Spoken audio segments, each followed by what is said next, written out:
बिस्मिल्लाहिर्रहमानिर्रहीम। अब हम हज़रत शेख याकूब सरफ़ी के बारे में पढ़ेंगे कि वो कौन थे। कश्मीर की बरगज़ीदा हस्तियों में शेख याकूब सरफ़ी का नाम सहर फ़हरिस्त है। शेख याकूब सरफ़ी न सिर्फ़ एक आलिम थे बल्कि एक फ़कीह, फ़लसफ़ी, सूफ़ी और बहुत बड़े सियासतदान थे। जामिउल कमालात मौलाना शेख याकूब सरफ़ी मीर हसन गनाई के फ़र्जंद थे। आपका तवल्लुद 928 हिजरी में हुआ। आपका ज़हनी शऊर बचपन से ही इतना बालिग था कि 7 साल की उम्र में आपने हिफ्ज़ कुरान किया।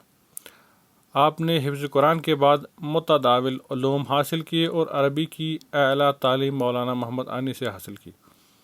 मौलाना मोहम्मद आनी मौलाना नूरुद्दीन अब्दुल रहमान जामी के शागिर्द थे। आपकी ज़हानत और फ़तानत को माप कर मौलाना जामी ने आपको दूसरा जामी यानी जामिया सानी के नाम से याद किया। आपने सरफ़ी तखल्लुस इख्तियार किया, इसी वजह से आपके कलाम में जा बजा सरफ़ी तखल्लुस मिलता है। मौलाना आनी के अलावा आपने मुल्ला हाफिज़ बशीर से भी इल्मी इस्तिफ़ादा हासिल किया और अपने इल्मी जवाहिरात दिखाए। खानकाए मुअल्ला में एक खलवत के दौरान बार बार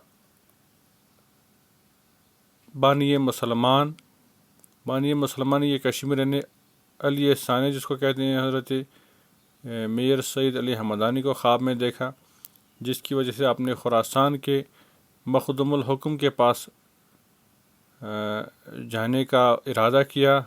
इसके अलावा हरमैन शरीफ के सफ़र के दौरान इब्न हजर मक्की से तालीम हासिल की और हदीस की सनद हासिल की।